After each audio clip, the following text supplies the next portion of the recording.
The radical, fundamental principles of freedom, rational self-interest, and individual rights. This is the Yaron Brook Show. All right, everybody, welcome to Yaron Brook Show. Sorry about that. I don't know what that was. It is something to do with Zoom because nothing else has changed. Rebooted everything, and here we are. So, welcome, Brad. Sorry Well, about that. I do have that effect on people, so I think it's bad. Let's just blame. We can just blame Brad. It's the easiest thing to do, and there's probably some truth to it as well. So why not? Usually, you don't have that effect on me, though. I mean, I know you have that effect on some people where they start stuttering and repeating themselves over and over again, but it doesn't usually happen to me. All right. So I think everybody here knows Brad. I will introduce him, but I don't know. This is his third, fourth, fifth, sixth appearance on the show, but it has been a while. Brad has been on the Yaron Brook Show over the years many times. Brad's a professor of political science at Clemson University. He's the founder and executive director of the Clemson Institute for the Study of Capitalism, founder and director of the Lyceum Scholars Program at Clemson University. We'll talk about what those are in a few minutes. He also has a Substack. I recommend you guys all subscribe. It's called the Redneck Intellectual. You know, Brett's from Canada, so he kind of pretends to be a redneck, but it's okay. We'll forgive him that one. Canada has its own rednecks. Object. What's that? Canada has its own rednecks, I promise you. That's probably true. But yeah, I believe that. Although the sun never shines there, so I don't know where the neck would get red from.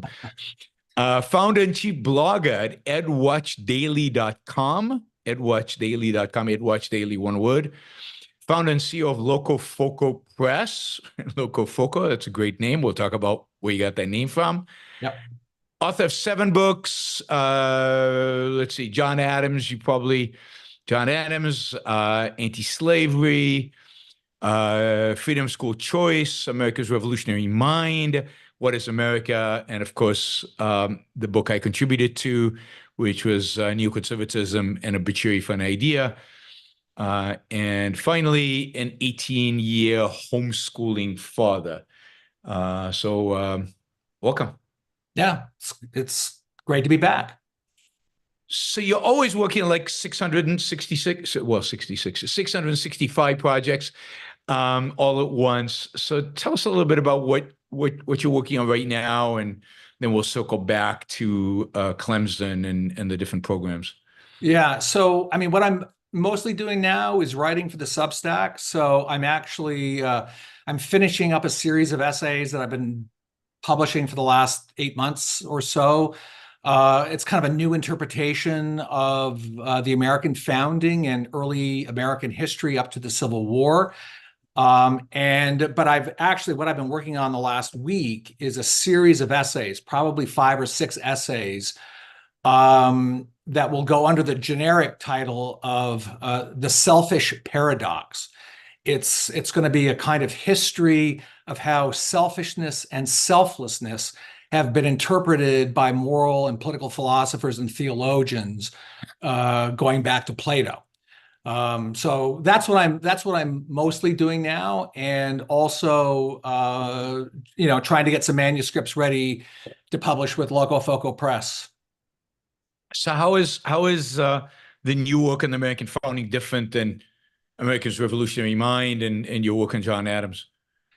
Yeah, so this goes up way past the founding. It really sort of goes up to the 1830s and 40s. And what I'm trying to do is to demonstrate how what I call America's laissez-faire Constitution, the Constitution of 1787, was more than just a framework, a political framework. It was more than just about creating a government. It actually, as its sort of ultimate consequence, it created a new kind of society. And even more than that, it created a kind of new model man that has never been seen before in world history. And this new model man can be sort of summed up in the idea, the classically American idea of rugged individualism.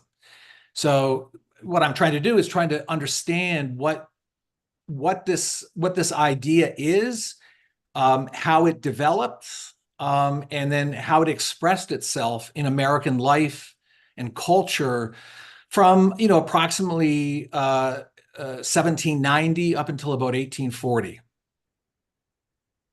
And so is this going to be a new book? So yeah, so I guess the thing I didn't mention is that, a little bit of self-promotion, America's Revolutionary Mind, which is my sort of most important academic book, will be followed by two others. One titled America's Constitutional Mind, which is on the origin and history of the idea of a written constitution as fundamental law. And then the third volume of this founding trilogy will be titled America's Founding Mind.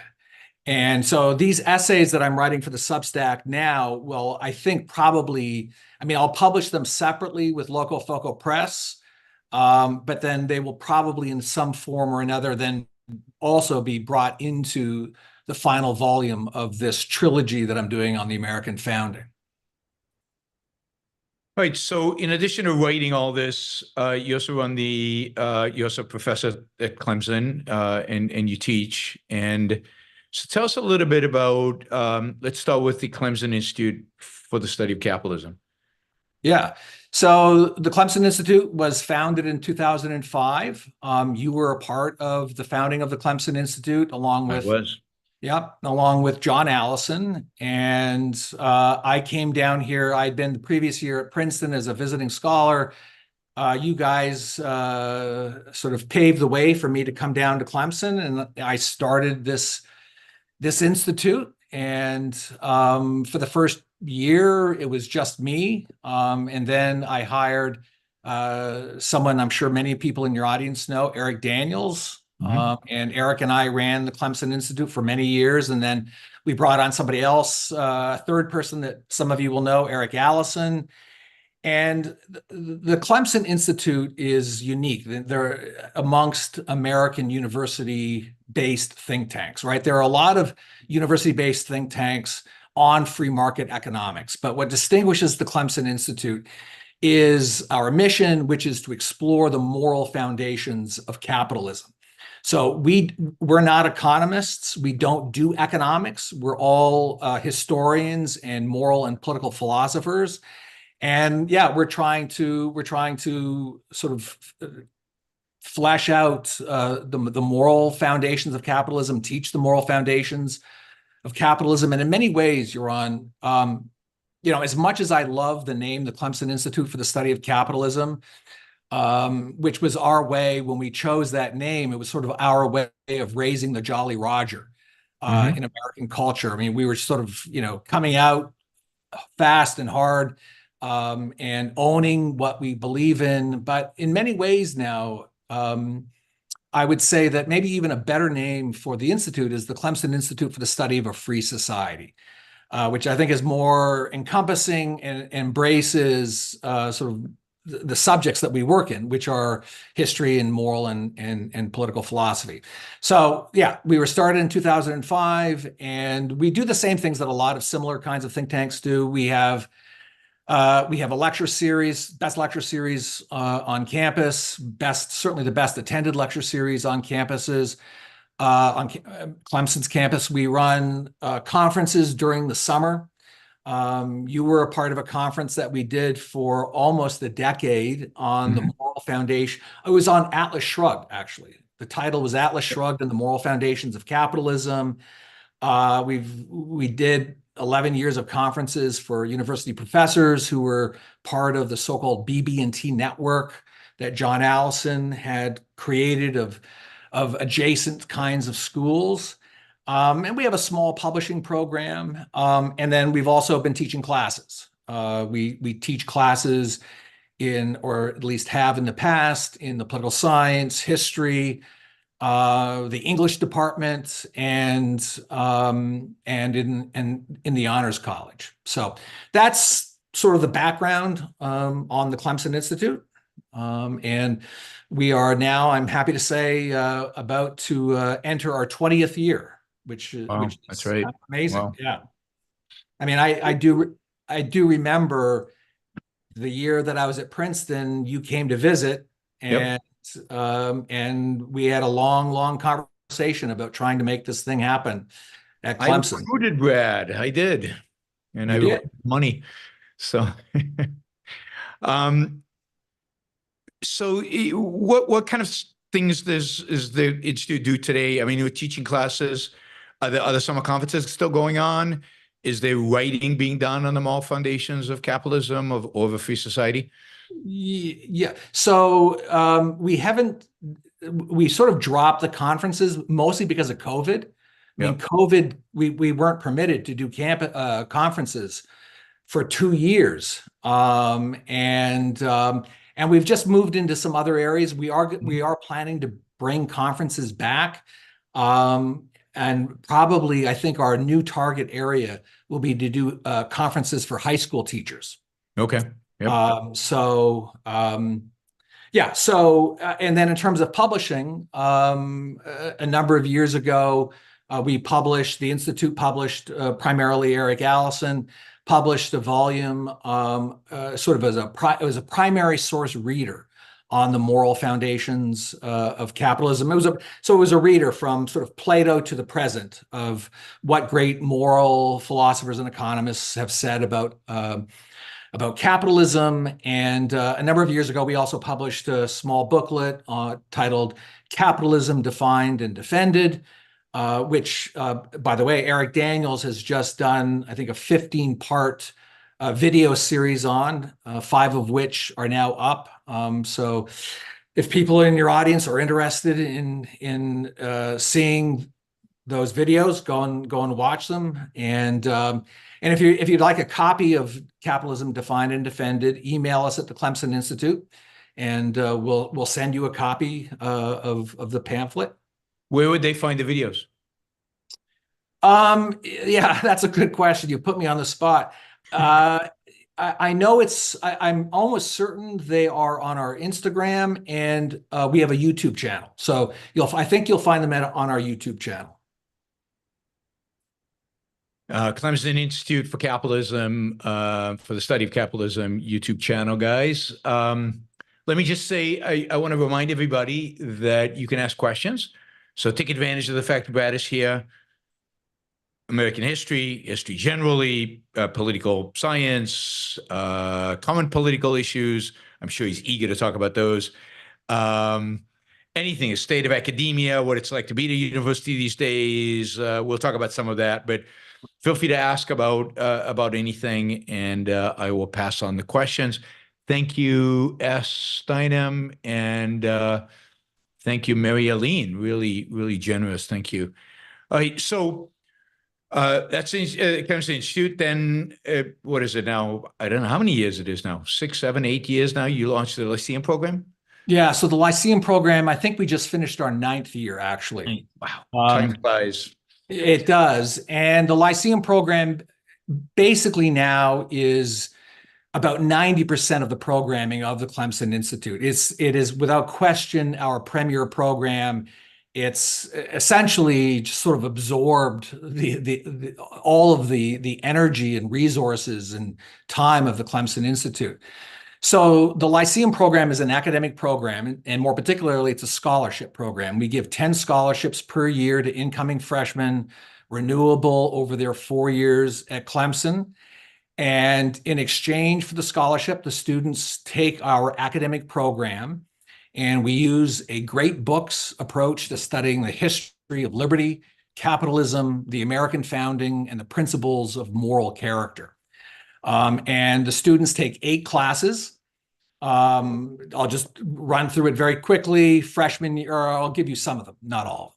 Freshman year, they do a course on titled Wisdom of the Ancients, which is a course in ancient Greek and Roman moral thought. In their sophomore year, they do a course on the political theory of capitalism, where they read a bunch of Ayn Rand's nonfiction on capitalism and a free society. Junior year, they do a course on the political thought of the American founding. And then in their senior year, the capstone course is titled Wisdom of the Moderns, which is modern moral thought from Shakespeare to Ayn Rand. In that class, we read The Fountainhead.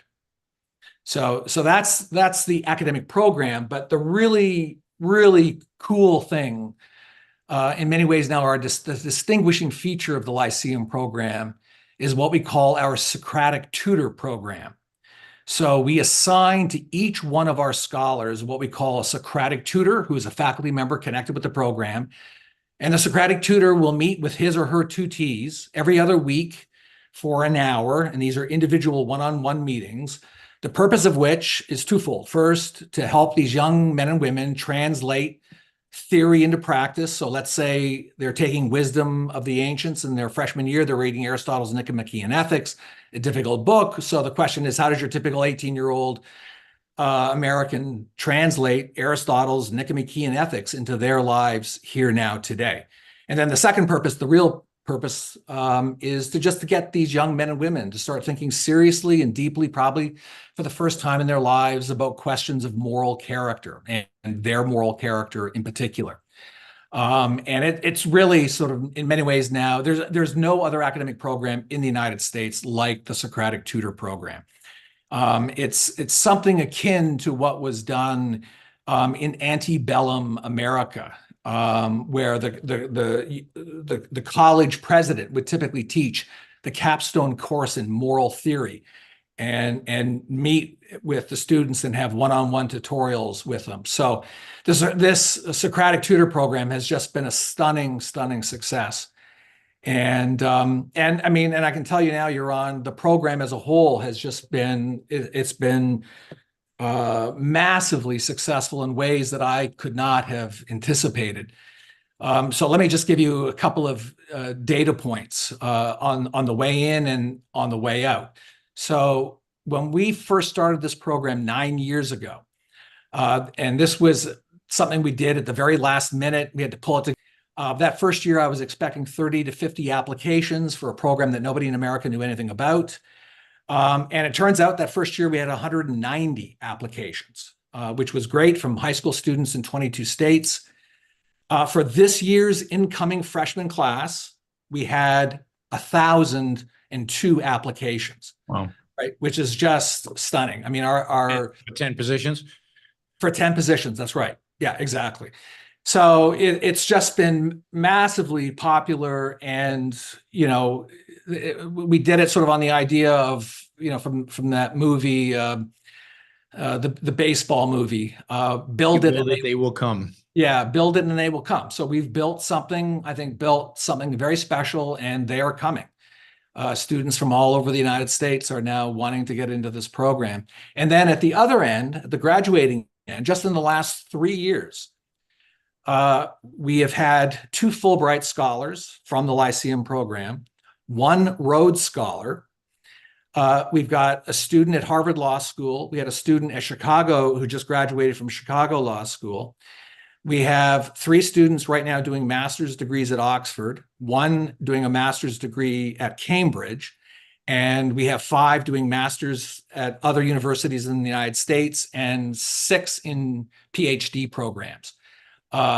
So it's just, these kids are fantastic. And the academic program is a big part of it. So there was a time where Harvard and all these other places would have sounded really, really impressive. Those times seem to have passed. I mean, you've written about the decline of Harvard. Tell us a little bit about that. Yeah, so that was an essay I did, I think, in November, December, titled, this is on the Substack at the Redneck Intellectual. It was titled Au revoir, Harvard. And it was based, I mean, it took as the jumping off point, right? All of the craziness that's been happening at Harvard since October 7th, and more particularly the testimony of Harvard's president in front of Congress in November, which was, of course, a complete and utter disaster. And then it also became clear that the president of Harvard was a serial plagiarist. So anyway, I wrote this essay on what's been happening at Harvard in the last 9 months. But I think the most important part of the essay, and the part that seems to have touched a lot of people, is the part of the essay where I talk about my own experience there. So I was a visiting scholar at Harvard whilst I was in graduate school. I was a graduate student at Brown, but I had a special fellowship to be there for 2 years, and it was just a magical time because I got to study with, the greatest scholars in the world. And I mean, and these were gentlemen who were at the very end of their careers, but they were giants. The biggest names: Bernard Bailyn in the history department, Harvey Mansfield in the government department. And I talk in this essay about my sort of philosophy of higher education, which is that, and my experience was very, very different from most people's. My experience was, you never go to a university or a college because of its reputation. You should only go to a school where the smart people are and where the serious people are. And I was a kind of academic vagabond. And I was also at the time studying with Gordon Wood at Brown University, who, along with Bailyn, were the two great scholars in the 20th century of the American Revolution. And, I just went to where the smart people were. And I took their classes, whether I was taking them for credit or not. I just wanted to sit at the feet of the giants in the profession. And that kind of education today is gone. All right, it's because everything today is about credentialism and reputation, and it's really not about education. It's not about the things that Harvard is supposed to stand for, namely truth and wisdom. Is it because there are no more giants? Or is there something else? And it seems to have happened pretty quickly, if that's the case, or has it happened over a long period of time? Well, it's a bit of both, right? So it started first happening in the 1960s, right? You can trace the beginning of the decline and fall of American higher education to the 60s, to the riots at Berkeley. And really, it was the 60s that began the process of politicizing American higher education. And it's when the left really began its long march through the institutions. And of course, the single most important institution is higher education, right? Higher education, teaches all the K-12 teachers. It teaches all the lawyers. It teaches all the doctors, everybody who's in the media, et cetera, et cetera. And so that's when the process began. I started university in 1978, and I started graduate school in 1986. And, in 1978, I thought America's universities were horrible, right? I thought they were under the complete domination of the left. Yep. But what that really means is that the universities in the 70s and 80s were basically controlled by faculty members who were center-left. Today's universities, however, are controlled entirely by the hardcore radical left, right? And it's now virtually universal, right? It's in every department in the humanities and social sciences. And this really, I think, the universities took a great leap forward, you might say, starting around 2012. That's when America's universities and colleges had this great leap forward into a higher level of activism and the politicization of higher education. And today's, you only need to turn on the nightly news to see what's happening on our campuses, which is, they're no longer places of higher learning, right? They are. And you see that at Clemson? No, we don't. So that's the great thing. So there were no protests. For instance, after October 7th at Clemson, the only protest was about 10 people in May. So nothing between October and May. And then there was like 10 people with signs after graduation. Right. So it was nothing. And for the most part, it has always been that way at Clemson. Clemson is still has not been politicized by the left. And is that how unique among universities is that? It's massively unique. I mean, amongst Clemson is a land grant public university. So amongst land grant public universities, I mean, where else would you see that? And where else would you see it at a private university? Yeah. The student body at Clemson tends to be, I would say, center right, sort of moderately conservative by disposition, and probably ideologically as well. Yeah. I mean, I'm curious, do you know if like University of South Carolina had demonstrations? I mean, or down in or the Citadel wouldn't, but University of Charleston, a place like that. Yeah, so I don't know if those schools had any protests. University of South Carolina, which is in Columbia, I wouldn't be surprised if they did, because they are more radical, a little bit more radicalized there, not a lot, but it's because they're in a bigger city. Yep. Clemson is in a small, as you know, you've been to Clemson many times. Oh yeah, it's a small town in the upstate of South Carolina. And so it doesn't have that kind of urban radicalism connected to it. And the College of Charleston, I'm sure they had I don't know, but I'm sure they did, because it's a much more liberal kind of school. Yep. So given the state of education, I mean, this of course affects high schools and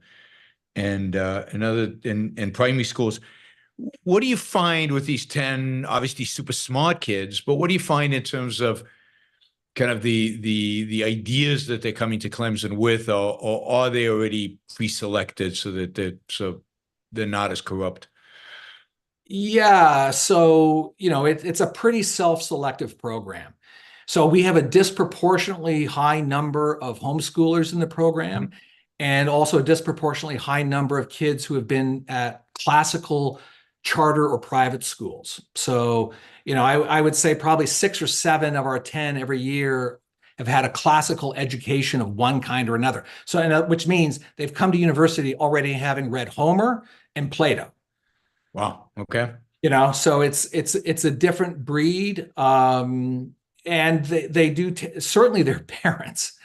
I mean, what's really interesting is that the Lyceum program is very, very popular with a lot of ordinary, everyday Americans, by whom I mean parents, who want their kids to have this kind of an education. So our kids tend to be more conservative. They tend to be more religious, not exclusively, but they tend to be that way. But most importantly, they're here for this kind of an education, the kind of education that you can't get at virtually any other university in America unless you were to go to Hillsdale College, or St. John's College. Wow. And what's your sense of the impact it has on them after 4 years? Yeah, I mean, I think it has a huge impact. I mean, and certainly when you compare our students, like just to even regular Clemson students, I mean, they've had a level of education that most college students just don't get. And it's a fairly tight program. We use the cohort model. So the Lyceum scholars take 8 classes together as a cohort over their 4 years. So they develop very close friendships and bonds. And let me also mention, I forgot to mention this, because of popular demand at Clemson for the Lyceum program, we started a parallel track program called the Lyceum Fellows program. And the Lyceum Fellows Program is for ordinary, everyday Clemson students. The bad news is they don't get a scholarship or the Socratic tutor, but they take 6 of the 8 classes. And we have 150 Lyceum Fellows in the program. So, these kids, they're just top notch academically, and they're not all the same. They don't all graduate with the same politics necessarily, or the same worldview. But I can say that they're all hardworking, decent, honest young men and women. So what's your sense of where we go from here with regard to academia? I mean, where do the American universities go? Do they have a place in the future, or are they going to be displaced? So, I'm sure you've heard that famous line from the economist, I forget his name, Herb Stein, "What can't go on forever won't." And that's true of higher education. So a couple of data points. I just learned recently that apparently 2 colleges around the United States are closing every week. And there are a lot. There are a lot of schools that are going out of business. Mm-hmm. And that's probably a good thing. There are way too many schools, and we have this strange culture where, which says you can only get ahead in life if you have a college degree, which is not true. And I think this actually creates a great opportunity for education entrepreneurs. But before I get to that, though, let me just also say that, American universities right now are suffering from 2 things. They're suffering from a far left academic ideology, and they're motivated by 2 ideas: nihilism and socialism. Those are the 2 reigning intellectual orthodoxies in American higher education. So there's the ideological component of American higher education, and that can't go on because there is this new demand for a different kind of education. Like the traditional humanities and social science majors, their numbers are declining, rapidly declining, right? Then on the other hand, the other thing that's killing American higher education is what I call the cult of mediocrity. American universities have become overly burdened by administration. So at most universities now, you have more administrators than you do professors.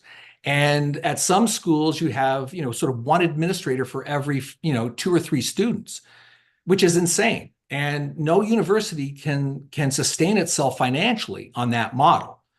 So I think the short answer to the question is American higher education is clearly in a state of decline by every measurable indicator.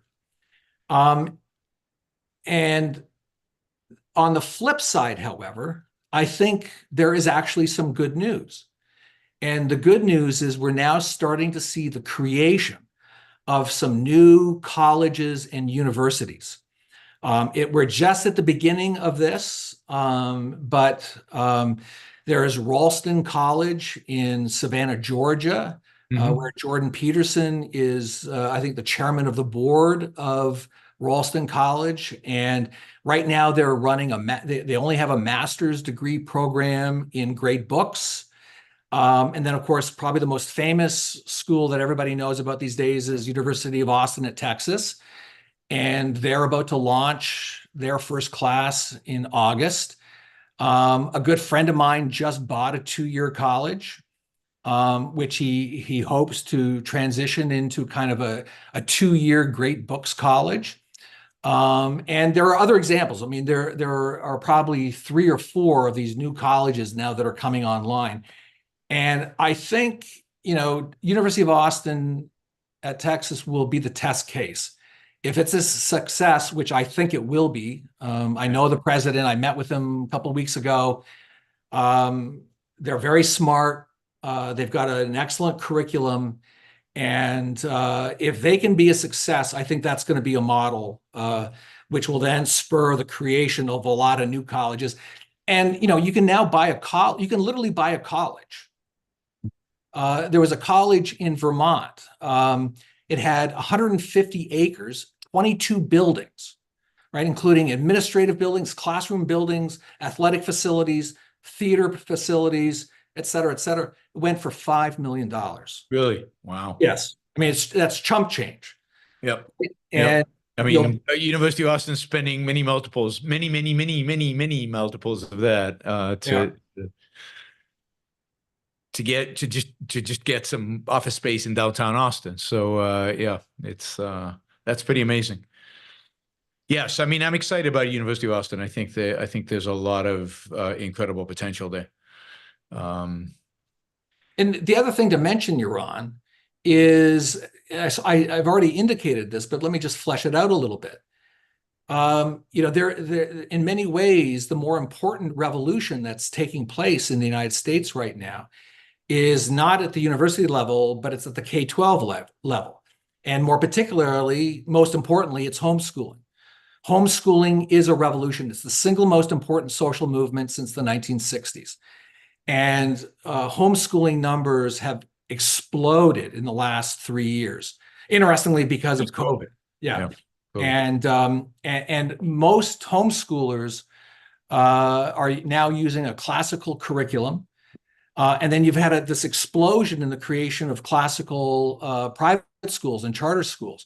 The point is this.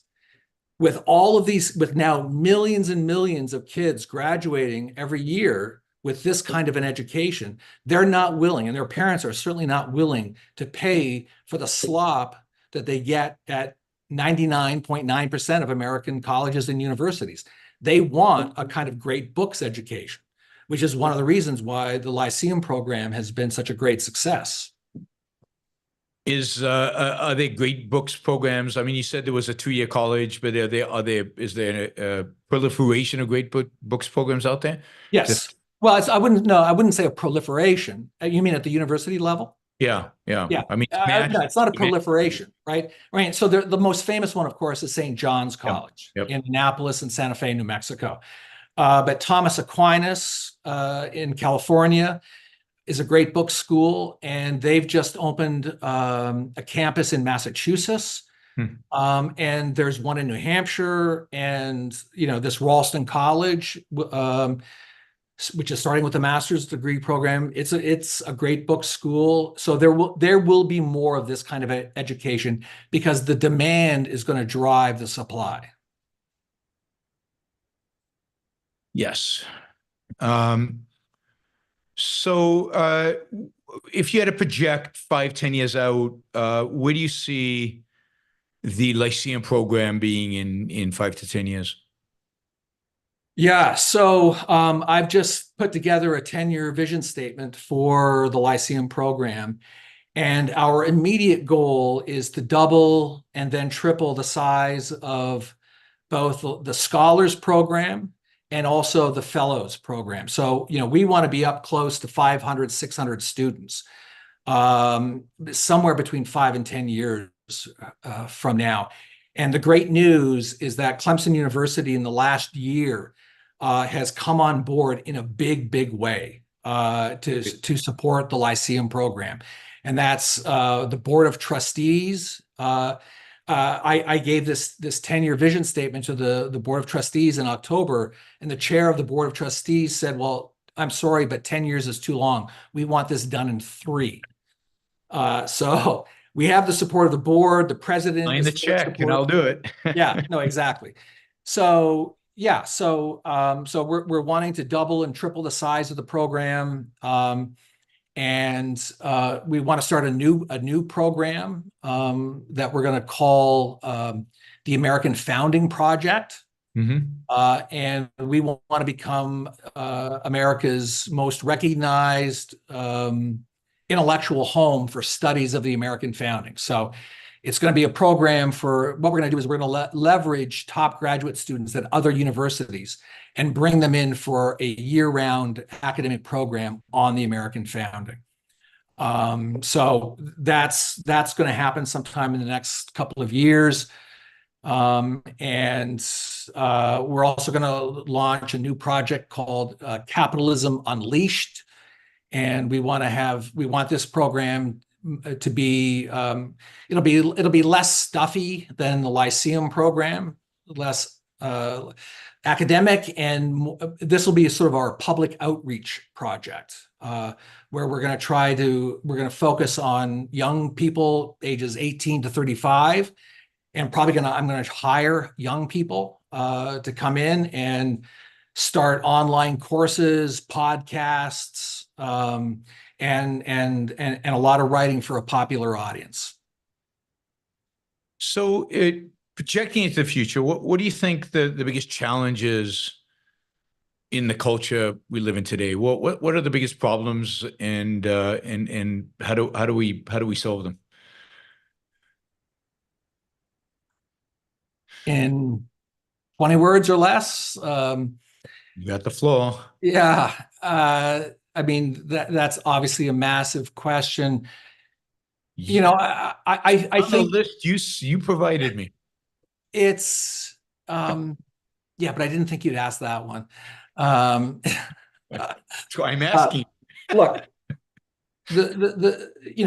every single night, everybody in your audience turns on the TV or the internet, and they go to their news sources. They see all the stuff that's happening, all the protests. What we have seen the last nine months, right, is the rise in the United States of what I call the intifada left. And that seems to be some kind of bringing together of Marxism and Islam. And I mean, it's a truly frightening ideology.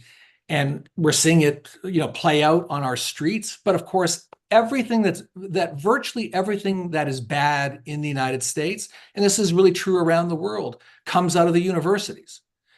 Ideas have consequences, and ideas are generated in America's colleges and universities.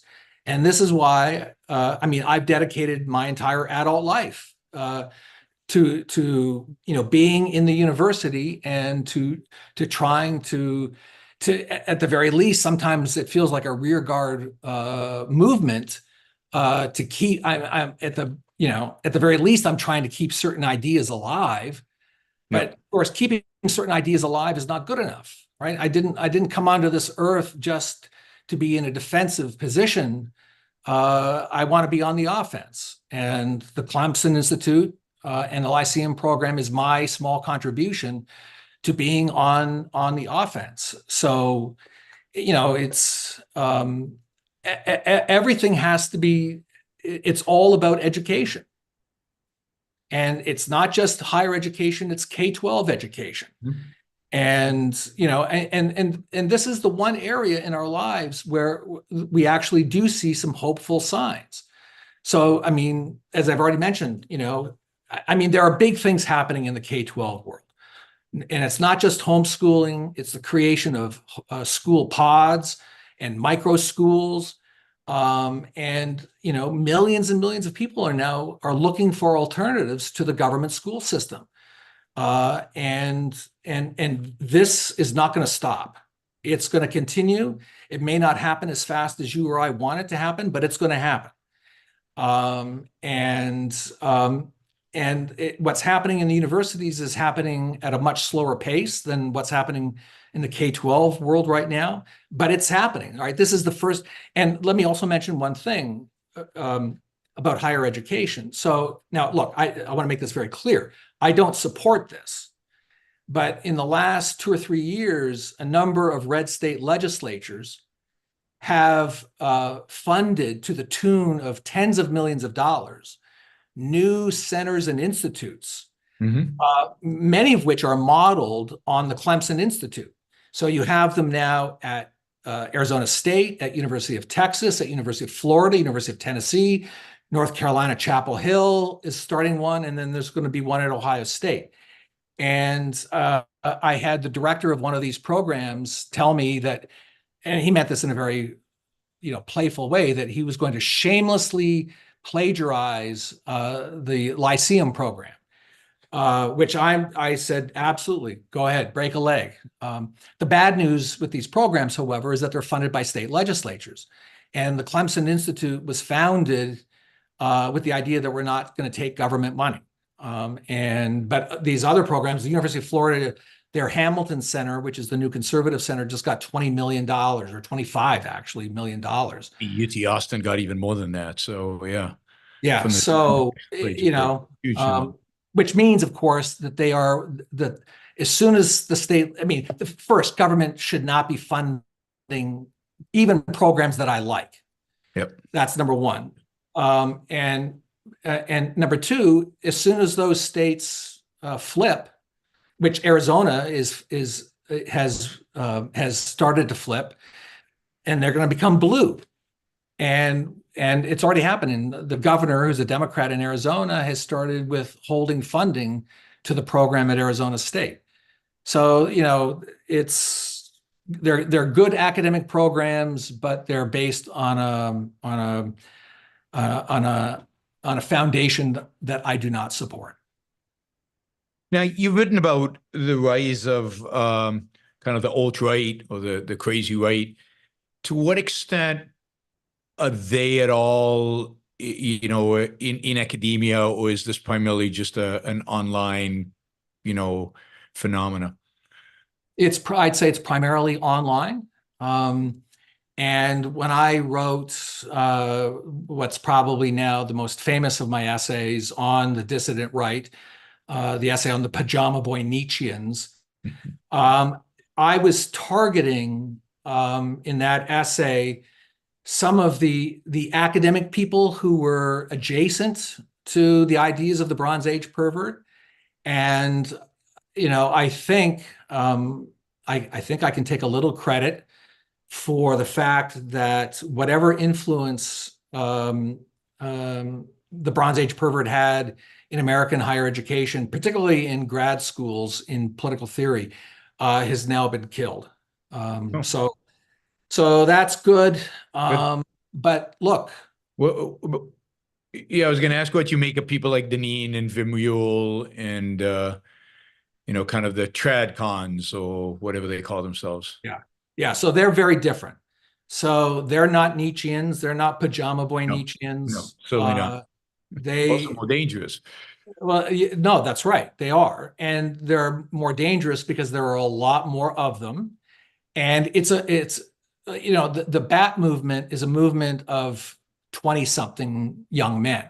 Yep. The so-called trad caths, traditionalist Catholics, yep, right? These are grown men with prestigious, and there are a lot of them, with prestigious academic appointments at Harvard, at Notre Dame, at some of America's very best universities. And in many ways, they're not as loud and vocal and infantile as the BAP boys, but I think they are considerably more dangerous. Do you see that growing? Do you see them gaining influence? Mm-hmm. I do. All right.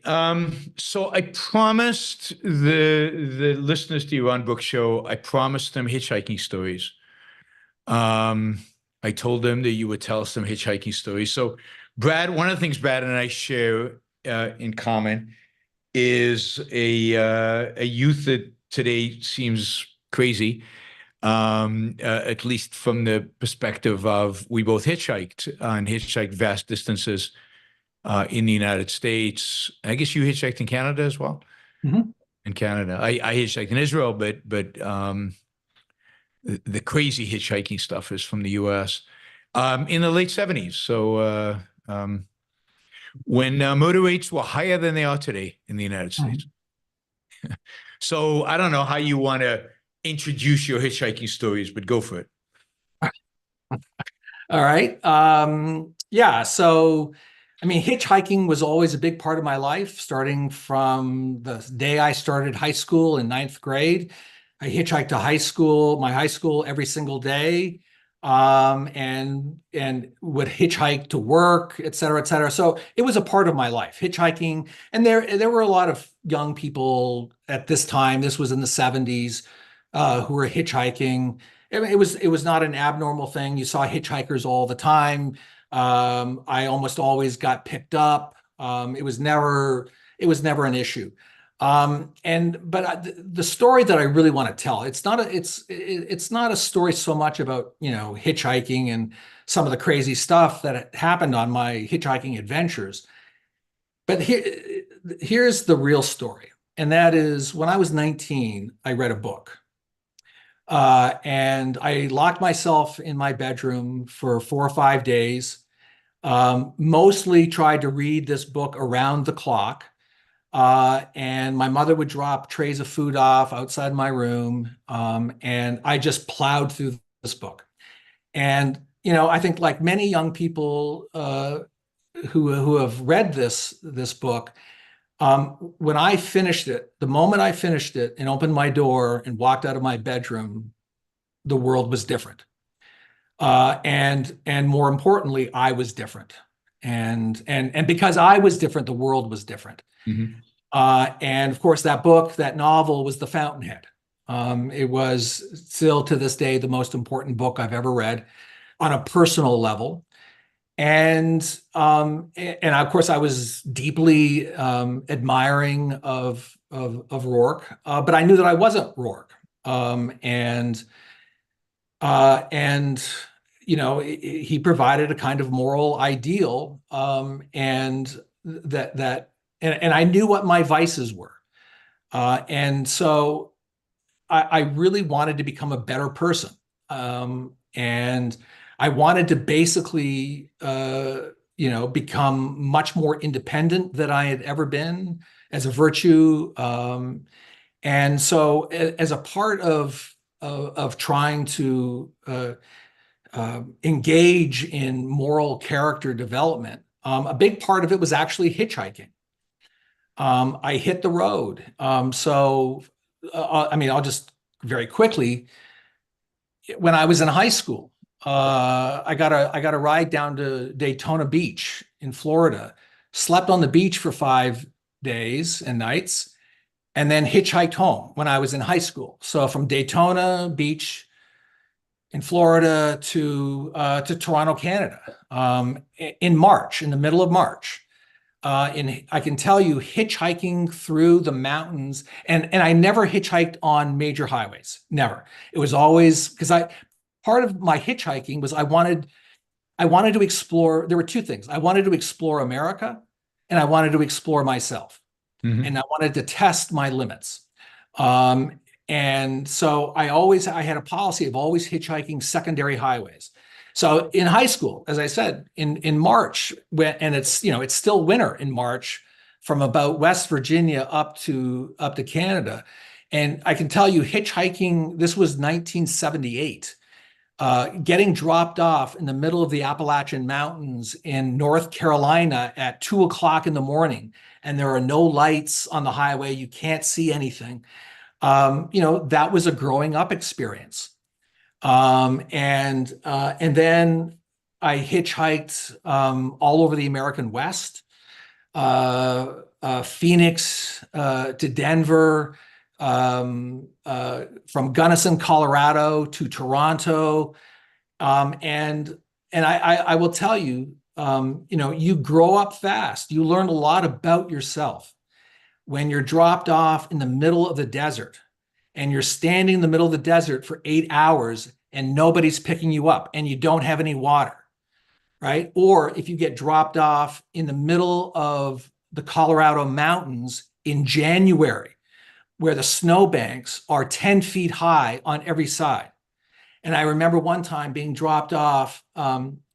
This was in January. Part of this has to do with the indiscretion of youth and the lack of judgment associated with youth. But I decided, it's a long story, but I decided one night at 10:00 at night, I was in Boulder, Colorado, that I was going to hitchhike from Boulder to Gunnison, Colorado, which was a 5-hour drive, but through the mountains. And this is January, right, where temperatures are now 10 below zero. And I was not dressed well enough, not even close to being well enough. And I remember getting dropped off at the base of a mountain, and then I had to walk 5 miles up and down over this mountain with literally with snowbanks 10 feet high, and there are no lights. You can't see anything. You can barely see the hand in front of you. But what you do, you can't see anything, but you can hear things. Yep. Right. And what you hear are animals that you don't want to meet in the middle of the night. Right. You don't want to meet a mountain lion, right. In the middle of the night. Anyway, I hiked over, this mountain, and got into this little town called Grant, Colorado at about 2 o'clock in the morning. This was a town of 200 people. There was not a light on anywhere in the town. And at this point, I was really freezing, and I was very cold, and it was also somewhat windy. So I stood in a phone booth. For 4 hours until the sun came up, just to get out of the wind, and then I got back. And I did a hitchhike from Phoenix to Denver one time. And this, in many ways, this is the most extraordinary one. I got dropped off just north of Phoenix in front of a maximum security prison. I got dropped off right in front of the sign that said maximum security prison, do not pick up hitchhikers. So, I had to walk back a mile so that nobody would see the sign. And of course, then they pick me up, and then they drive up to the sign, they see the sign, and then they give me that weird look. But anyway, at that point, I had been hitchhiking for probably 6 or 7 years. I'd never once been picked up by an 18-wheeler. And finally, I got picked up by an 18-wheeler. This was fabulous. This was just absolutely, this was the peak of my hitchhiking career. And then we drove up to Flagstaff, Arizona, and then started going east to Albuquerque, New Mexico. And I swear to God, Yaron, this is the absolute truth. No exaggeration. We're driving along, and he turns to me in the road. We're in the desert. It's totally flat. No cars on the highway. And he turned to me and he said, have you ever driven one of these things? I looked at him and I said, no. And he said, well, how'd you like to? And I said, yeah, sure. So he said, get in the sleeper behind me. So I got up into the sleeper right behind him. This is the honest to God's truth. At 60 miles an hour, he slid out of his driver's seat. I slid into his seat from the sleeper above, and I drove the truck for 60 miles. Wow. That's crazy. One last story, and then I'm done. I was hitchhiking from Gunnison, Colorado to Toronto on May 8th, 1981. And I got picked up by a couple of young guys driving a small Yamaha truck, pulling a U-Haul, and the U-Haul had a motorcycle, was full, and there was a shell on the back of the truck. These guys did not want me in the cab with them, so they made me go in the back, just under the shell where there was no heat at all, and it was in the middle of one of those famous Colorado, Kansas blizzards. So it was freezing. I'm in the back there freezing, and we're in western Kansas, driving on a secondary Highway 50, and going pretty slowly. And I can't see anything. It's pitch black in the bed of the truck. And all of a sudden, I hear the horn go really hard, and then I felt the truck go into a slide. And then with the U-Haul, the truck started to spin, and the U-Haul whipped it around, and then all of a sudden, thud. And then I heard all this moaning. And then I felt the truck slide into the ditch. I popped the hatch, I jumped out, ran around to the front, and this was about 2 o'clock, 3 o'clock in the morning. And what had happened was, in this snowstorm, a herd of cattle, it was open range, and a herd of cattle had gotten out and were walking along the highway, and we hit a herd of cattle. So we had to drag the one cow that we hit off the highway. It was dead. And 3 hours later, we had to haul the truck out of the ditch, and the U-Haul, it was a mess. So anyway, I don't know. Can you beat those stories you're on? What's that? Can you beat those stories? Can I beat them? Mine, I don't know. Mine are different, partially because I hitchhiked on in the U.S. I hitchhiked mainly on the highways. The first ride I got was I-10 just in L.A. I went out into the highway in L.A. and stuck my thumb out, and the guy stopped, and he basically turned out he was an underground poet. I didn't know there was such a thing as an underground poet from San Francisco. This is 79, so we know what that means. He agreed to take me on condition that I drove. But the funniest one, I'll just tell you the funny one. Funniest one was in Louisiana. So I get dropped off in Louisiana. I don't know. It's 10 o'clock at night. It's pitch dark. As you said, you can't see a thing. And I'm going to New Orleans. I've never been to New Orleans. I decided I want to go to New Orleans. So I'm dropped off, and I'm thinking I'm probably going to sleep at the side of the road because nobody's going to pick me up at 10 p.m. But I stick my thumb out on the highway that just goes north-south towards, this is from the north going south to New Orleans. And suddenly this car comes screeching to a stop, and he goes, get in quick. And I get in, and he goes, are you crazy? Do you know what they do to hitchhikers in Louisiana? You're insane. You can't hitchhike in Louisiana. Yeah, okay. So we're driving a bit, and we're talking a little bit, and he says, so where are you from? And I said, Israel. And the guy goes, are you insane? And I swear to God, this is what he said. Do you know what they do to Jews in Louisiana? Hitchhiking and a Jew, you're finished. And he's slugging this bottle of whiskey as we're going, right? And within about half an hour, he's going like this. And he has no clue. So I beg him, get in the back, let me drive, right? So I finally gets in the back, I drive, I get to New Orleans, I don't know where I am. So I get off an exit, start driving around the neighborhoods, and he wakes up and he goes, who the F are you? What are you doing driving my car? Oh, that's great. So that's a good story. That's a very good story. Well, look, the funny thing is I got picked up by a lot of crazy Christians. Yeah, I'm sure I did. Given where I was hitchhiking, I'm sure I did. Yeah. But here's the overwhelming thing. In all the years, I mean, I probably hitchhiked for almost 10 years. Yeah. I never really had a bad experience. I mean, I never had a bad experience that I couldn't, other than my own bad decisions, right? Hitchhiking in the mountains of Colorado in January, not a good idea. At late at night, not a Nobel Prize winning idea. Yeah. But what I mostly experienced was an extraordinary degree of benevolence and generosity from people. So on the trip when I was coming back, where I was in this truck and we hit the herd of cattle.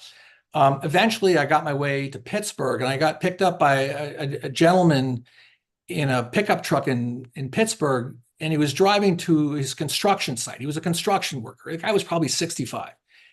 And he was a very nice man, and he asked me when I'd eaten last. And I said, the day ago or something. And so he pulled out from behind his seat his lunch bucket. And he gave it to me. He said, here, you eat this. And I said, no, I can't take your lunch. This is a working guy. And he said, well, you have the following choice. You can either eat my lunch or I'm pulling over, you can get out.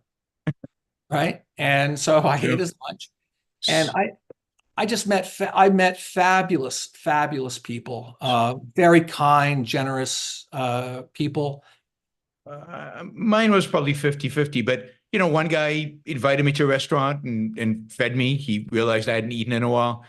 One guy actually invited me to come and stay at his place, and I ended up spending a night at this guy's home. I think I think it was Texas. And then there was the time where I literally had to jump out of the car while it was moving. and roll onto my backpack. I'd learned by then to take it with me everywhere, roll onto my backpack out of the car on I-95, just north of Jacksonville. So Well, that might have been the same that might have been the same guy who picked me up around Jacksonville. Because I don't know exactly what your experience was, but I suspect not good. Yeah, exactly. And I had a similar experience when that time in high school when I was going from Daytona back to Toronto, and that was uncomfortable. And I made him anyway. I got out, but I wouldn't do it today. Well, that's an interesting question because I do think about that because I loved hitchhiking. It was also, there was a sense of freedom associated with it, and a sense of adventure and exploration that I loved. And at this point in my life, those are not the things I experience so much anymore. So I actually do think about, but the problem is in today's culture, nobody would pick you up, and they certainly wouldn't pick me up now. So I think that's right. And I think that, but I did a lot of stupid things, but I was 18. And I mean, you did it for years, and I hitchhiked in Israel, but everybody hitchhiked in Israel. It was just normal. I think I was telling you, my wife hitchhiked alone in Israel, and it was just a normal thing. But in Israel, the freedom we got, I think, was more hiking, was going out into the wilderness and just places where today, in Israel, you wouldn't go. I mean, kids wouldn't, you wouldn't go because this is the West Bank and in the Judea desert and places that are just today are dangerous. In those days, you just went, you just did it. Sinai, we used to hike all over the Sinai desert. All right, so we got a bunch of questions. Let's do these. Got a few of them. Andy says, thanks for the show. One of my favorite guests he subscribed to the Substack as well. Thank you, Andy. Thank you. Justin asked, what's the difference between reason and rationality? Should I take that? Do you want to take that? Yeah, you probably ought to take it. I mean, yes. I mean, reason is a faculty. It's a faculty that you have. Rationality is the commitment to using that faculty. Rationality is a virtue. So it's an action. It's something you do, and reason is something you strive to. You're committed to the faculty of reason. In that sense, it's a value. Rationality is the commitment to doing it and doing it, using it, sticking to facts. That's right. Let's see. Shazbad asks, thank you, Shazbad. What is your favorite invention? What is my favorite invention? Oh, my laptop, or a personal computer. It changed my life. When I got my first computer in 1987, it was one of the old Macs shoebox computers, and it literally revolutionized my thinking in the following way. I used to, up until that time, I wrote every paper that I ever wrote with paper and pencil. Me too. And I used to hold my pencil so hard that I developed a permanent dent in one of my fingers. And it's just all the scratching out. And I just found it, writing with pencil and paper, I found it to be paralyzing. But when I got my first personal computer, I could I could lean back in my chair with my keyboard on my lap. And for some reason, like everything just opened up. For better or worse, it's now been 30 years of just sort of nonstop writing. So it changed my life the most, I would say. Yeah. I got my first one of those Macs in, I think, 89. But yeah. Let's see. Mary Aline says, would the analogy you drew between Jonathan Udelman and the Dreyfus affair be something your Lyceum students might discuss? Thank you for standing up for Dr. Udelman and for all the great work you do. Yeah. Well, thank you, Mary Aline. I mean, should I? Yeah, why don't you introduce what it is that you wrote and Yeah. So this Jonathan Udelman person was a visiting professor at Arizona State, and he was walking to a pro-Israel demonstration, and he was accosted across from the demonstration by pro-Palestinian protesters who were shouting all kinds of epithets at him, and screaming that October 7 was either was fake or was caused by Israel was behind it, et cetera, et cetera. And Jonathan engaged on a street corner. He engaged with one of the women, and he was, in my view, justifiably angry. And they had a verbal altercation. And he put his arms out in front of her, and he got very close to her. He got in her face, right? But he broke no law, and in many ways, I think his actions were justified. Anyway, the Intifada left, got this. They immediately. I mean, the whole thing was almost certainly a setup, and within an hour.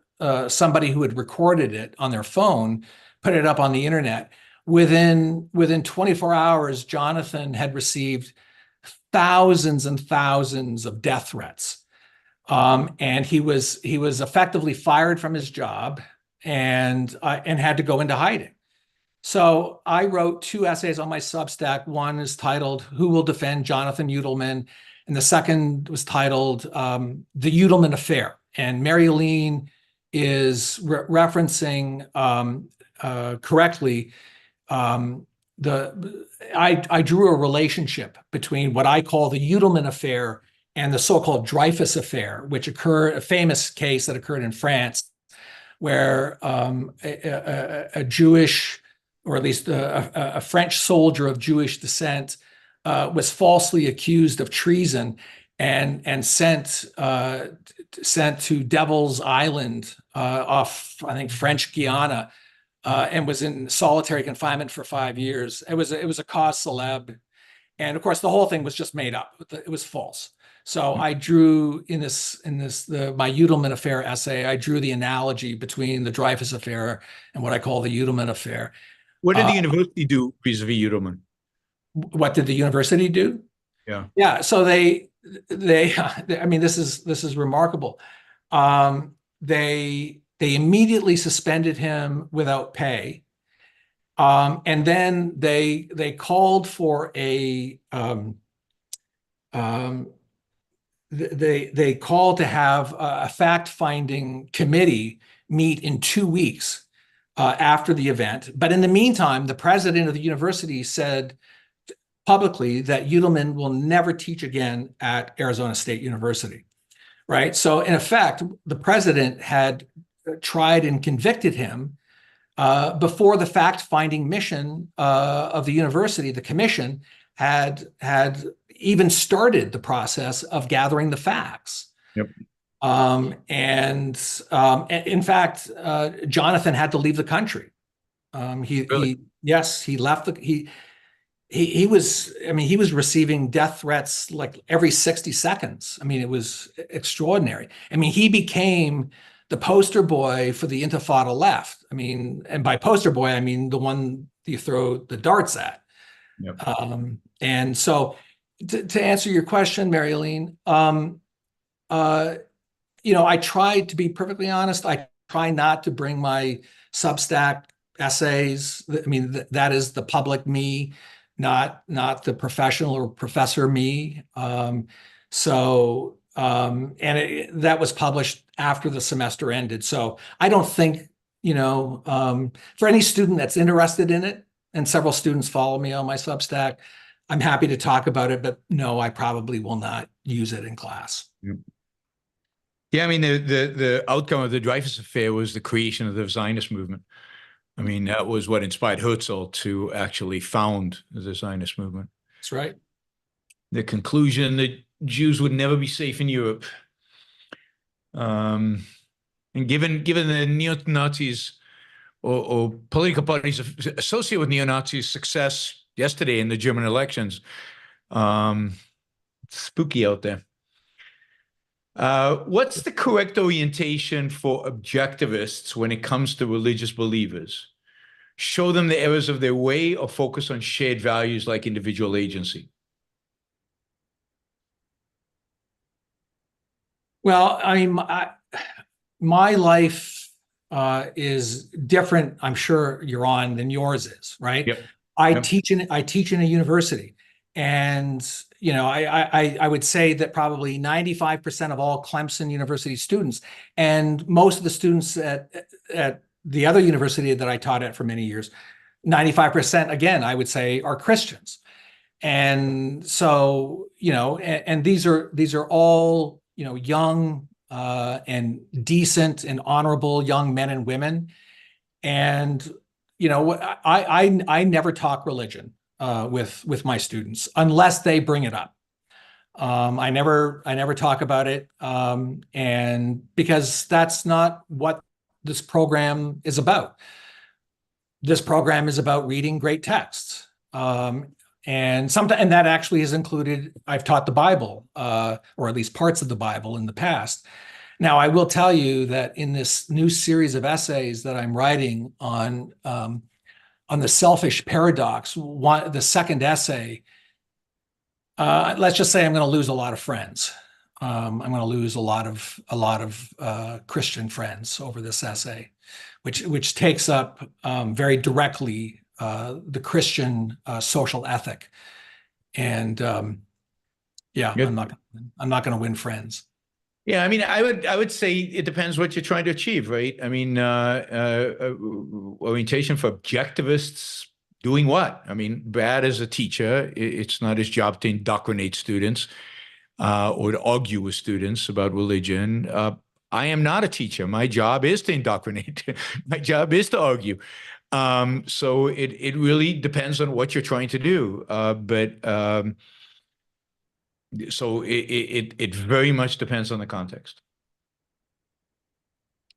Scott says, thank you for being brave on cultural war issues. Frank, since you know U.S. history, is the 1619 Project true or false? Was slavery and cotton responsible for building the North? Was capitalism part of this? No and no.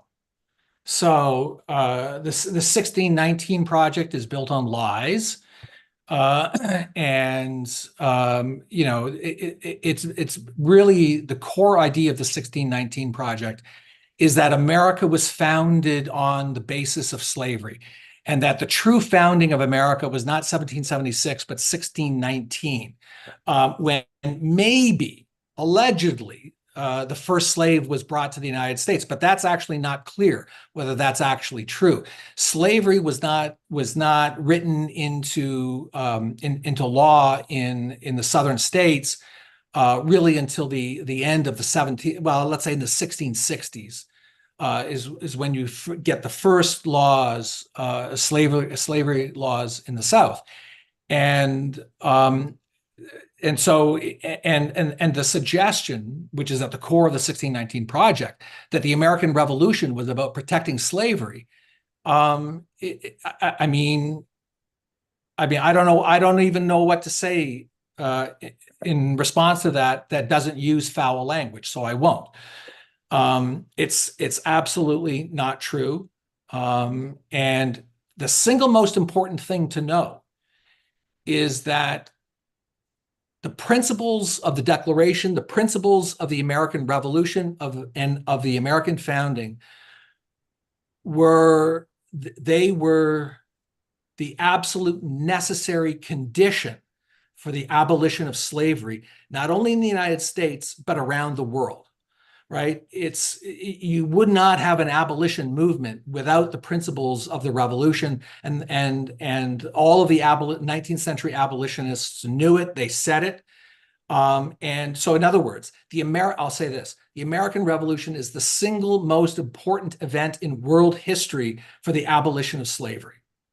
And to think otherwise, to deny that claim, is to engage in falsehoods. And yes, we're northern industrialists in the let's say in the 19th century. Were they involved in the cotton trade? Yes. Had there been no slavery, had there been no cotton, they would have found something else to do, right? And actually been richer. So what's that? you could easily argue from an economics perspective they would actually be richer. Of course, yes, yeah. So, I mean, on this topic, to what extent was the founding influential in England on the abolitionists over there, who, of course, achieved the ending of the slave trade before we ended slavery in the U.S.? But to what extent were they inspired by the founders? Yeah, that's a good question. I don't know. I don't know the degree to which they were actually influenced by the revolution, by the American Revolution, or the French Revolution, for that matter. I mean, the abolitionist movement in England really takes off in the 1790s, and it seems to have been an indigenous movement that almost certainly, I think, probably would have arisen whether there had or had not been an American revolution. But the more important point, however, is this: that they shared the same ideas, right? The English abolitionists of the 1790s and in the early 19th century shared the same individual rights philosophy contained in the Declaration of Independence. So it's not so much what are the lines of influence between one revolution and another kind of an event. It's the ideas that it was the climate of opinion. So shared ideas. The shared ideas. That's what's most important. Okay, Richard asks, I read an article comparing the physical dysfunction of pre-revolutionary France with U.S. today. It suggested our physical irresponsibility could create upheaval similar to the French Revolution. What do you think?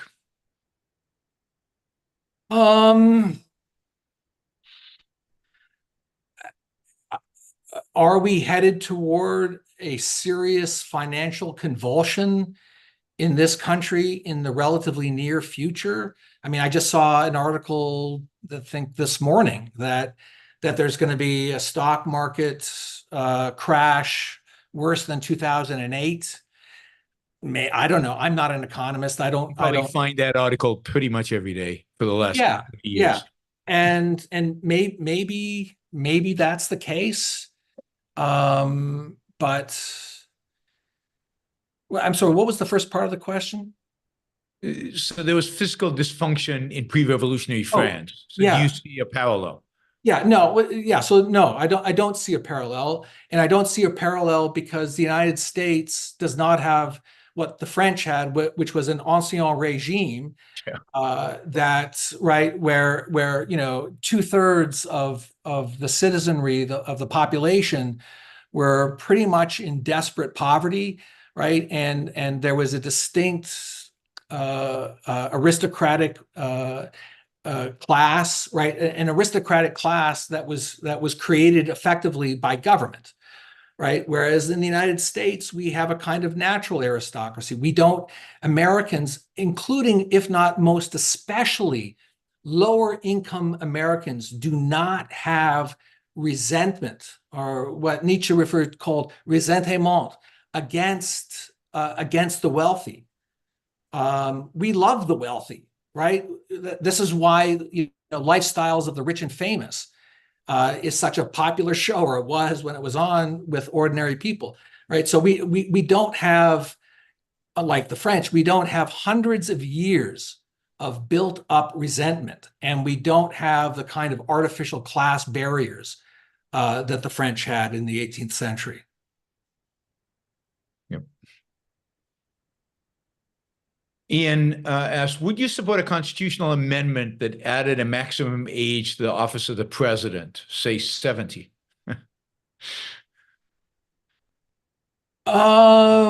No, I wouldn't. But I'll meet you and I'll raise the ante. I would support a constitutional amendment that raised the voting age from 18 to 21, if not 25. And maybe cap the voting age at 70, so you couldn't vote after 70? And maybe that. I mean, look, there are so many problems with voting in this country. It's Yep. I mean, where does one begin? But there is no inherent right to vote when you're 18. That's an arbitrary decision, right? That's conventional law, and it can be changed at any time. And I just don't think that. I mean, Certainly seems bizarre to me that you can't drink at 18, but you can vote at 18. You can't drink at 18, but you can go to the army at 18. There's a lot of weirdness around how Americans view that age. There is, and I mean, we could change the age at which you can be a member of the House of Representatives, to be in the Senate, to be the president, right? These are all artificial and conventional ages that can be changed, and I do think our Constitution is, as Gladstone once said, it's the greatest document ever written by the brain of man. I believe that to be, if not true, it's certainly one of the great documents of world history. But it's not to say that it's perfect. The founding fathers didn't think it was perfect. James Madison, the father of the Constitution, thought it was deeply flawed. Actually, the voting age is the voting age in the Constitution? No, because that's determined by the states. Yeah. I mean, if anything, it looks like people want to lower the voting age, not increase it. Well, that's right. No, I mean, and then if AOC has their way, it'll be 14. And then it is all about ideas in the long run. So age of anybody it makes a difference in the short run, but doesn't make a difference in the long run. That's exactly right. And if you don't like your politicians, and I don't like our politicians, the way to fix your politicians is to fix yourself. Our politicians are only a reflection of who we are as a people, right? So the deeper problem is not the politicians. The deeper problem is the people who vote for the politicians. And that's a larger cultural issue. And that is directly influenced by how Americans are educated, K-12 through university. So everything always comes back to the universities. Pocket Watch asks, if you're familiar with Auburn University, what do you think of it? Is AU, I assume it's Arizona University, comparable to Clemson or more following the crowd in higher ed? I'm sorry, what was the first? You must be Auburn. Is Auburn comparable to Clemson, or is it more conventional? Auburn, you mean? Yeah. So, I mean, Auburn is, it's actually, I tweeted recently that the Ivy League is dead. Or actually, what I tweeted was the so-called Ivy League. And you should always now refer to it as the so-called Ivy League. The so-called Ivy League is dead, and there is a new Ivy League. And the new Ivy League are the public universities in the South. And that would be, most importantly, the new Harvard is Clemson University, and University of Georgia, not bad. Auburn, I would say, of all the other Southern universities, I would say Auburn is probably the best.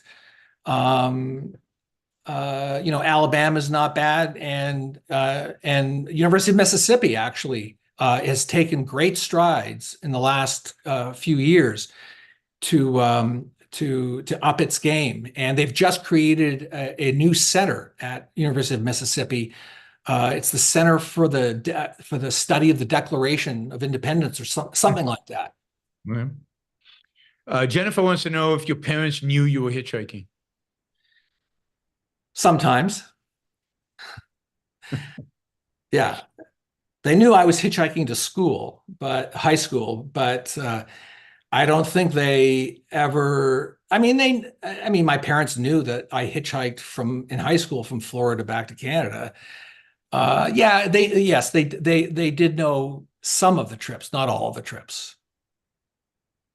Richard asks, could the long march of inequality rhetoric through academia, media, and other institutions generate resentment among the lower classes?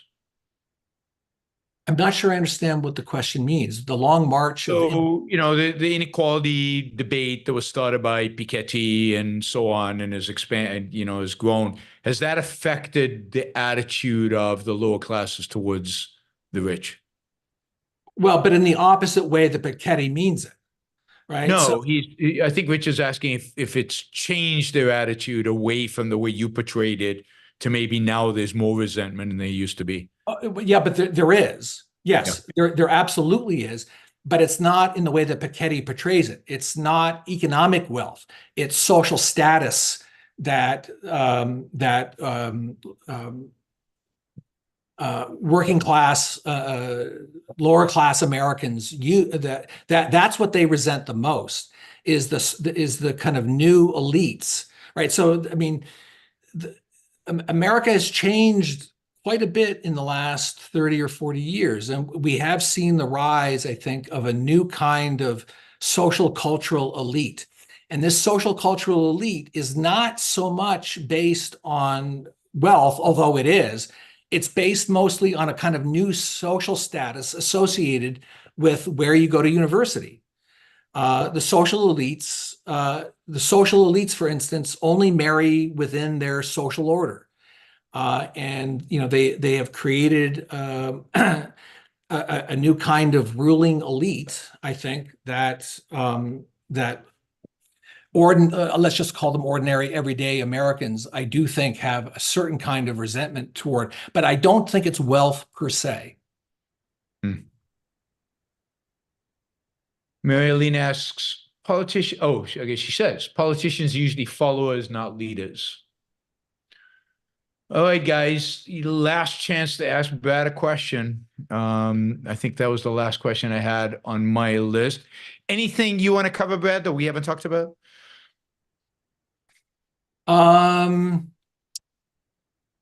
Yes. I'd like to share with your audience the following. So if you were to ask me what the best decision I ever made in my life was. I know what the answer to that is. I know you do, but they don't. And that was getting married. Yep. And the worst decision of my life was waiting so long to get married.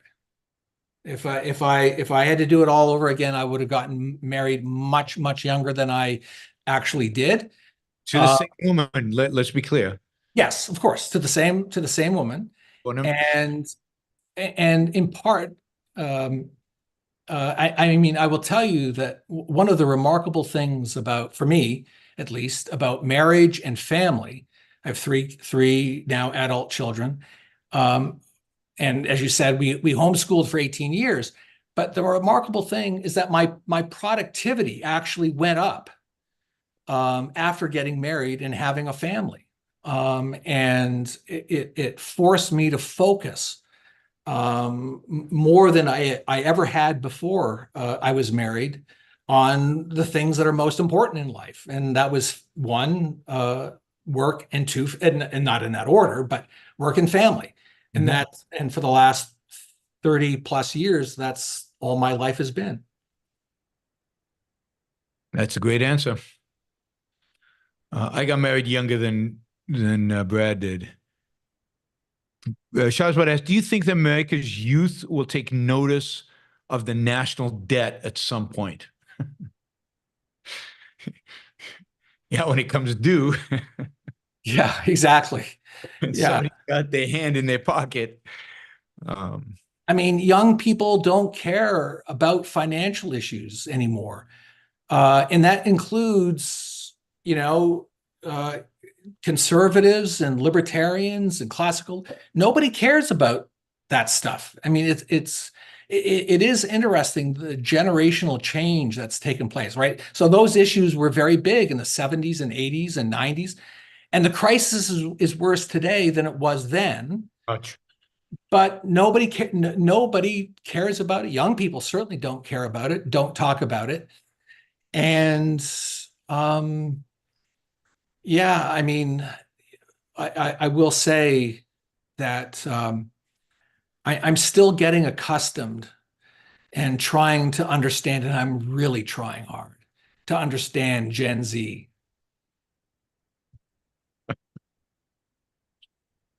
Okay. Most conservative generation in a while, it turns out. For what it's worth. Well, maybe most coddled, I'll say that. Well, I mean, but that's true of every generation. Certainly when we look back at them, right? Not my generation, not yours. Certainly not yours. We were not coddled. That's exactly All the generations after us were coddled, and every That's one right. of them was coddled more than the previous one. So I think that's absolutely the case. But yes, figuring out Gen Z is but this issue of nobody cares about economics anymore. Nobody cares about economic liberty, about economic freedom. The debate out there is cultural, is dominated by cultural issues. Yes. Which is that. Yes, I mean, that's true. But let me just, if I could just say one thing about Gen Z. I mean, this is an observation that I've developed now over the course of the last few years. It strikes me, and apologies in advance to any Gen Zers listening to the show. I mean, this is a generation that has experienced two things that we never experienced, for instance, right? And that is social media. So there is a kind of second-handedness I find with Gen Z that spends all of its time online trying to get likes. And then Gen Z also sounds experiences. like my life. No. You're above that, Yaron, I'm sure. And then the second thing, is that they experienced the COVID lockdowns, right, at a critical moment in their lives. Yep. Right? Maybe the most critical moment in their lives, and they were put in lockdown. And I mean, that's truly, truly horrific. And so that's one of the reasons. I think the last couple of generations have really, I mean, the generation before them kind of really grew up with 9/11. And the trauma of 9/11 and the trauma of the response to 9/11, which was maybe bigger than the trauma of 9/11. And everything. And then they got COVID, and in between there was a financial crisis. And the last 20 years have been 4 years have been pretty monumental in terms of the impact on the psyche, I think, of the American people generally, and particularly young people. All right, suddenly we got a bunch of new questions. Okay, do you have a favorite American president? And if so, why? How could I not answer John Adams? Yeah, I was going to say. Actually, as president, is he your favorite? As president? No. So probably my favorite president is Thomas Jefferson. And I published a piece, I don't know, 6 weeks ago on my Substack, maybe a month ago on my Substack, on Jefferson as president. And the things that he did. I mean, he genuinely. I don't think there's ever been a president in American history who has not only prevented the growth of government power, but actually reduced it while he was in office. The only other one that comes close to that might be Grover Cleveland. Yep. Let's see, Silvanos. What are rational young people to do for finding like-minded people interested in marriage when it's such a minefield? The majority of people interested in marriage are religious. That's really hard. And I mean, really hard. I mean, and that's a world that, Yaron, you and I mean, I don't think we understand what it's like now to be, 21 in the dating world. And it's entirely different, right? Like one of the things that young men now do, instead of picking up the phone and nervously calling a girl, they text her. Like, what's that all about? You know? And In a coward's way out, right? yeah, and I do think that the bifurcation of American culture and COVID also had a lot to do with this. I do think that the natural ways in which young people would meet, I think in many ways those have diminished. I mean, the whole dating world, as told to me by my students, has completely changed. So, for instance, it's like never now does a young man go to a young lady's house, walk to the front door, knock on the front door, meet her father, walk back out to the car, open the door, car door, and have the girl get in his car. That's not how they now meet at restaurants.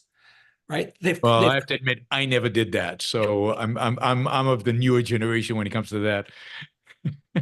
Yeah, I'm old school, very much old school on that. Yep. Well, anyway, I'll tell you in private, probably not for not for not for podcast. Yeah. Justin says, okay. I should have asked, what's the difference between rationalizing and reasoning? I mean, it really depends, Justin, what you mean, right? So rationalizing as the way we use it in objectivism is often a negative, and that is dealing with concepts divorced from reality. It's playing mind games rather than connecting things to reality and discovering truth, whereas reasoning is thinking. Reasoning is actual thinking, which means connecting things to reality, connecting things to concretes. So I'm not sure. I'm still not sure you're asking the question you actually mean to be asking. So to be continued, Justin. Yeah, and I would add to that one other way in which rationalizing is used today is to cover up something that you know not to be true, or something that you're not proud of, or something that you're not willing to defend. Right? It's rationalizing is covering up or covering over. Okay. Andrew asks, how is Ayn Rand or objectivism taught in your classes, if at all? Well, Ayn Rand is taught in our classes, in the course that we teach on the political theory of capitalism, for instance. They read a bunch of Ayn Rand's nonfiction, the lead essay in Capitalism, the Unknown Ideal, the essay on man's rights, the essay on government, financing of government, for instance. This past semester in the course Wisdom of the Moderns that I taught the Fountainhead, which is the first time I think maybe I've actually ever taught the Fountainhead. And I've taught Atlas Shrugged, not recently, but I've taught Atlas Shrugged many times over the last 30 plus years.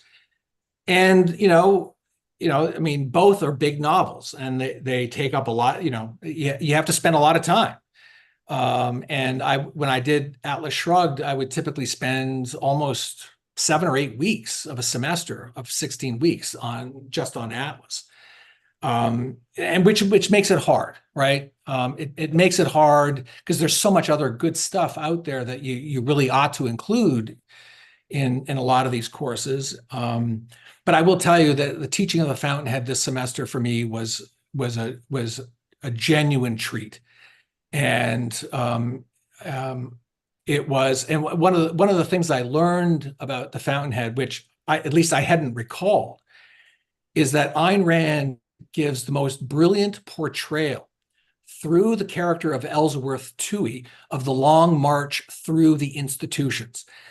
Toohey is, I mean, he embodies this idea of the long march through the institutions, because if you know, when you read what he does throughout the novel, he's an organizer. He's a community organizer. And he creates all of these organizations, writers' guilds, architects' guilds. You know, he creates, over the course of the novel, I think 4 or 5 of these committees and organizations. Then, of course, he takes over the banner, and he states quite explicitly, this is his goal, is to quietly, under the radar, take control of the intellectual and cultural life of the country. Andrew asks, based on a broad sweep of its history, is America in decline? On one hand, we're making huge technological strides. On the other, there's the national debt and everything else. So are we in decline?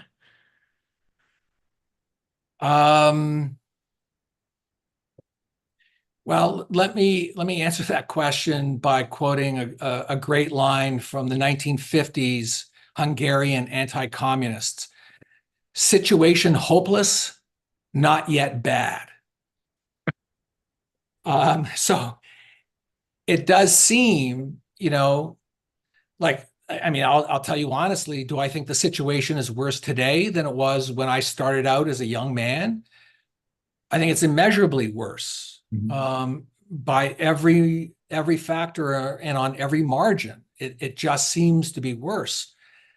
But on the other hand, right? So that's situation hopeless, but not yet bad means that's really a hopeful sign. It's not a cynical sign. It means that humans are forever hopeful, right? We're forever hopeful that we can make our own lives better, the lives of our families better, the lives of our friends better. And I mean, you get one life, and what else better could you do than to make your life better and the lives of those you love and the country you love? So yeah, so situation often seems hopeless, but that's not how I view my life, and won't view my life. So Boaz asks the same question to every guest, or approximately the same question to every guest on my show. Choose what of this you want to answer, but this is the question, right? First of all, tips for 2-year-old burned out parents to regain focus and motivation. And then thoughts on Musk, New York City, AI, Bitcoin, libertarian movement, Netanyahu, remote work in China. All right. Okay. What was the first one? Tips for burned out parents? Burned out parents of a 2-year-old. Yeah. He started out, he's been asking the same question for 2 years. So Yeah. it started out with a month-year-old, and now he's already 2. We've progressed with Boaz's child. I see. Okay. Yeah. That's very easy. This question's much easier to answer than the second one. Yes. After a long, hard day at work, after a long, hard day as a parent of a young 2-year-old child, when you feel like sometimes you want to pull your hair out, after you've put them to bed and they're asleep, go into the room and just watch them sleep. And all of your frustration will be gone, and you'll see there's nothing more beautiful in the entire world than watching a child sleep. Yep. Do you want to take on any of the others? Musk, New York City, AI, Bitcoin, libertarianism, Netanyahu, remote work in China. Musk, awesome. New York City, dump. Libertarians, who cares? What were the other options? AI, Bitcoin.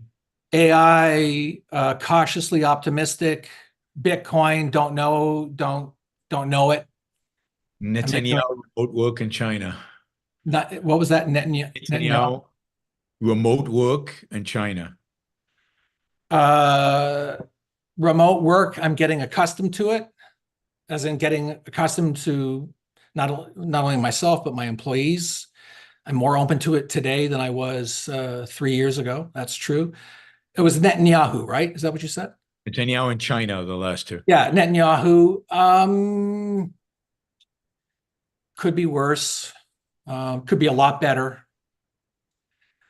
China, deeply concerned about. All right. That's a great way to end. Thanks, Brad. 2 hours on the dot. That's pretty good. Although we didn't have that technical thing. Thanks, everybody. Really appreciate the support. Thanks for all the questions. We'll have to do this again without waiting as much as we did from the last time, which was, I don't know, a couple of years ago. Yeah. This time next year?